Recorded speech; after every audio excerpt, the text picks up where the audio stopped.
I'm John Abbott. I'm a registered pharmacist with a special interest in prescription medications used to treat chronic diseases in the older population. Today, we have with us experts in the field of diabetes and cardiovascular disease to discuss a medical problem that touches the lives of 15 million people in the United States. About half this group are over the age of 65, and many have congestive heart failure. Diabetes is a major health problem and a leading cause of death and disability in the United States.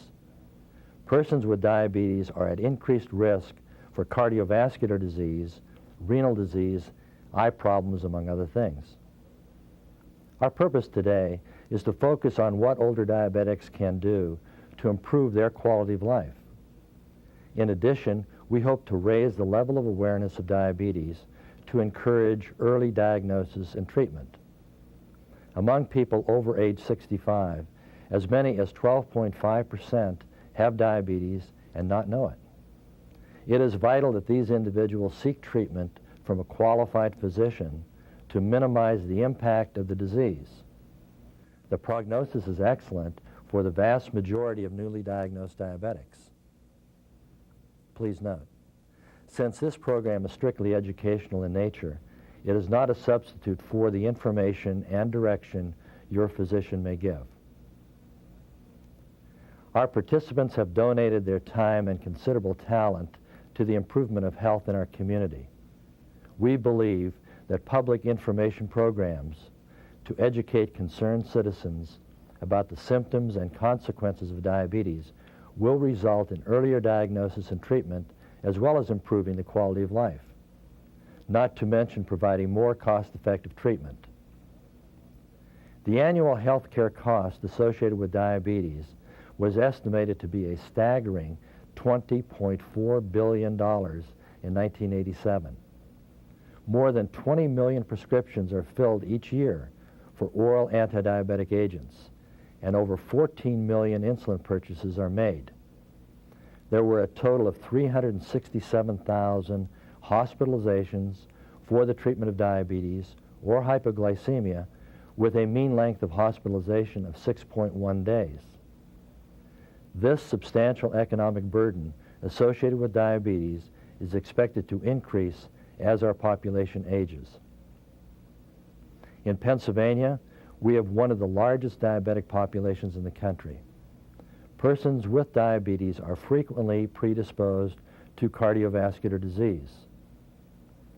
To discuss diabetes and its frequent companion, cardiovascular disease, we have with us today Dr. John Gerich and Dr. Thomas Smitherman.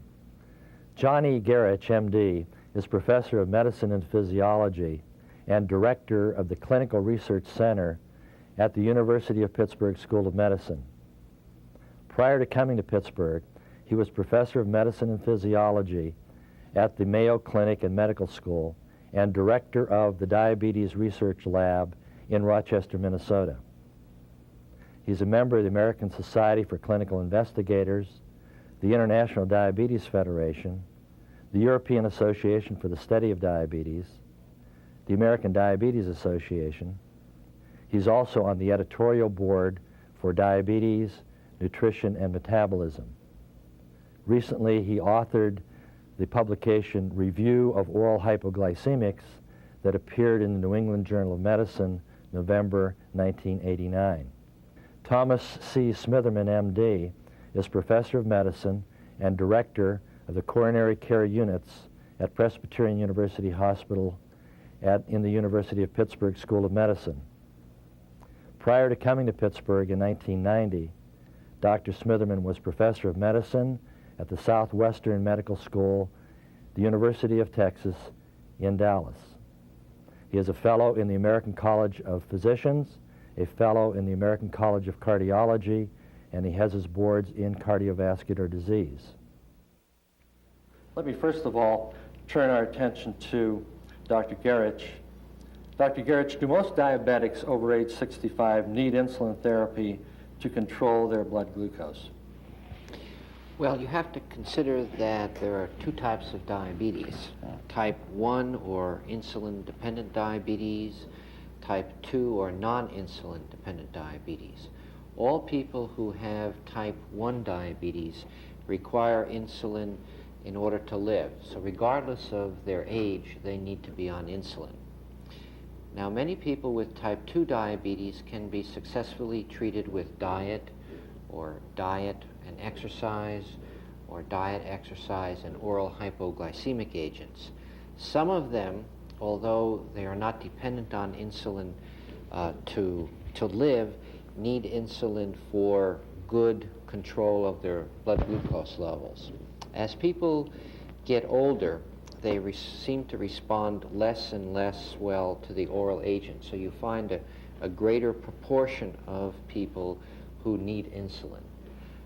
It would just be a rough estimation, but perhaps 20 to 25% of patients with type 2 diabetes over the age of 65 may need insulin for good control of their blood glucose levels.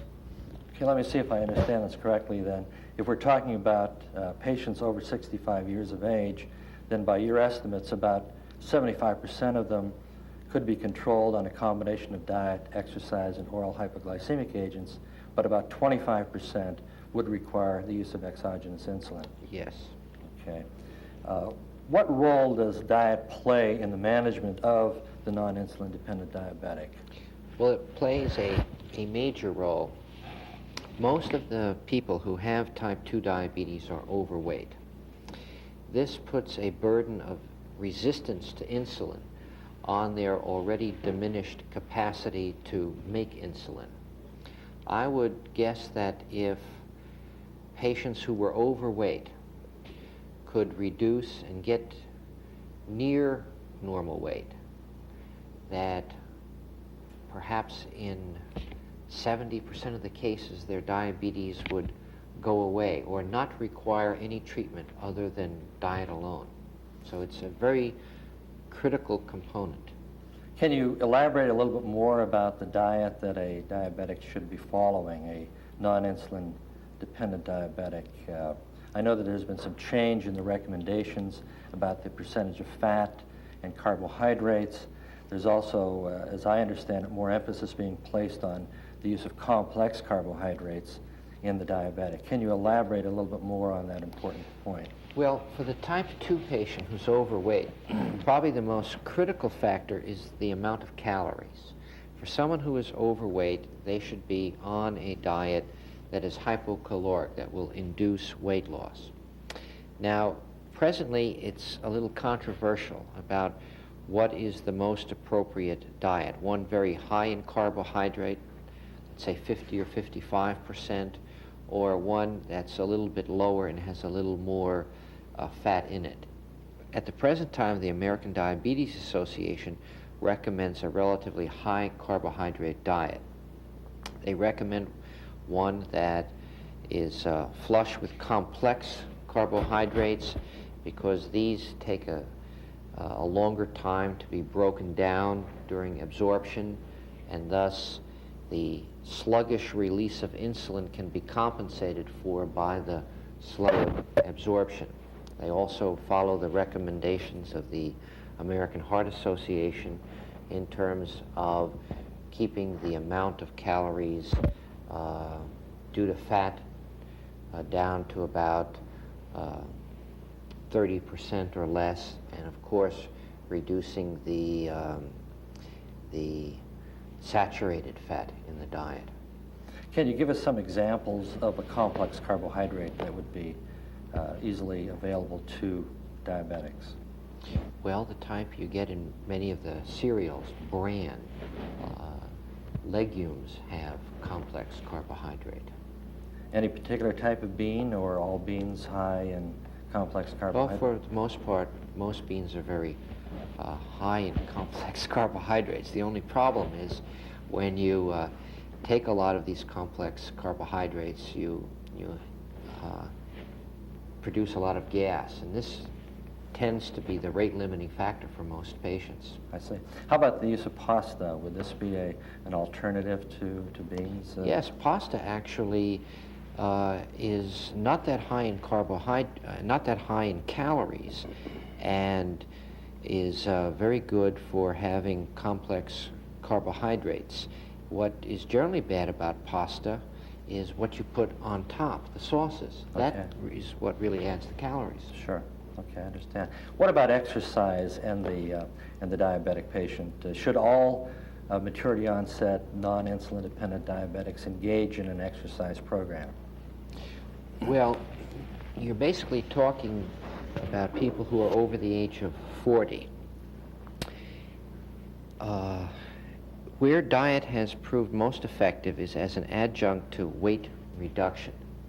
It's been very hard to demonstrate an intrinsic effect of exercise in improving glycemic control or diminishing insulin requirements other than through helping to reduce excess weight.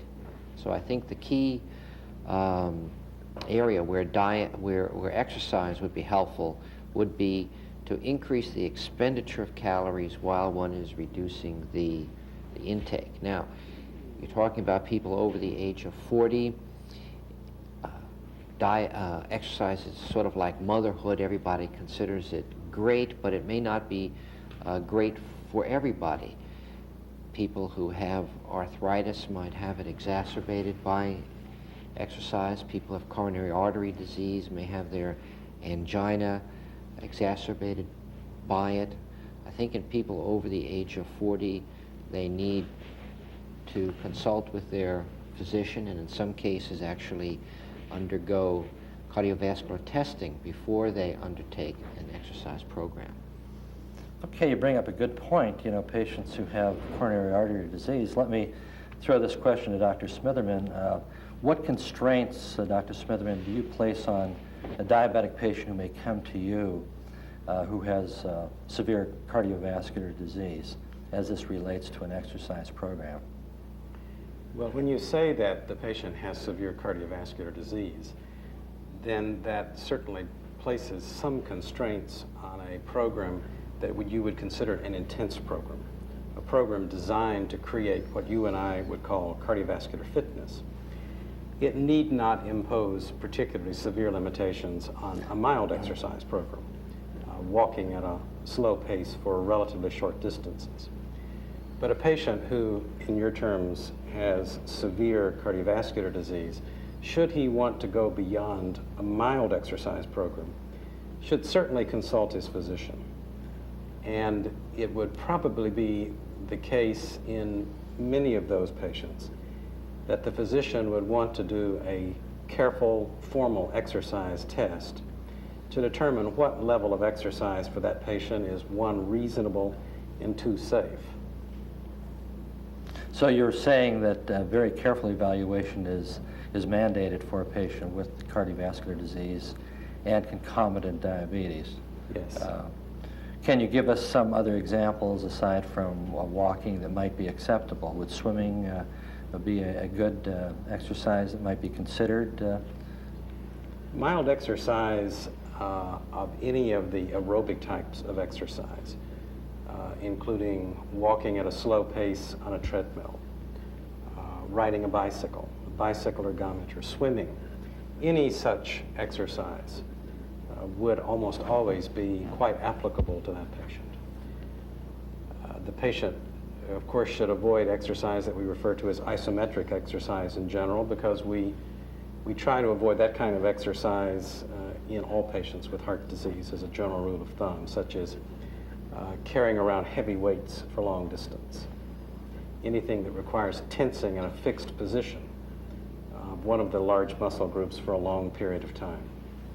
So you seem to be saying to avoid the stressful types of exercise, the isometric types. Yes, in general, the kinds of exercise that are quite safe and prudent are those where the muscles are constantly moving, hence dynamic exercise.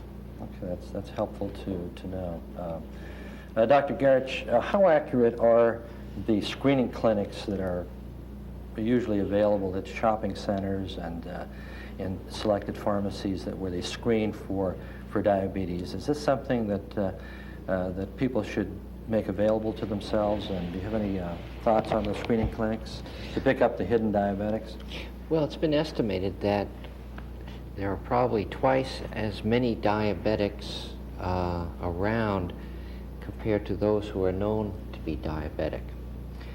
And certainly screening for diabetes can help pick it up at an early stage so that it can be treated earlier. You have to remember that these are screening tests, and there are different criteria for what is an appropriate blood glucose level depending on when a person is fasting or how long it's been since they've had a meal. But in general, if an abnormal value is picked up, then it is prudent to have that followed up with a more controlled type of test, such as an oral glucose tolerance test, or even perhaps something as simple as a repeat fasting blood glucose level after an appropriate preparation of the patient. Well, what if I'm wandering around at the shopping center, and it's 3 o'clock in the afternoon, and I ate about a light lunch at about, say, 12:30, say 2.5 hours ago, and I come upon a screening clinic. What are some of the numbers that would be of concern to you if I gave a blood sample for a glucose test there? What numbers are we talking about? Well, we actually have studied quite a number of people after standard meals. And a 3-hour value after a standard meal above 180 would certainly be very suspicious. In fact, above 140 would be very suspicious. A 3-hour value above 200 would practically be diagnostic of diabetes. And certainly any of those values would warrant further testing. Okay, while we're talking about numbers here, can you give me the range that the normal non-diabetic patient would have as far as a blood glucose is concerned? Well, in the fasting state, generally a normal blood glucose is considered to be under 140 milligrams percent. As people get older, this gradually rises. 2 hours after an oral glucose tolerance test or a standard meal, the blood glucose level should again be back below 140. If it's above 140 at 2 hours, that person has at least impaired glucose tolerance, and that in itself is a risk factor for coronary artery disease. Okay, what I hear you saying, and correct me if I'm wrong, that as a patient ages, you would be less tolerant of, say, a 45-year-old having a blood glucose, say, in excess of 140 or 150 than you would of, say, a patient who might be 75 years of age? Exactly.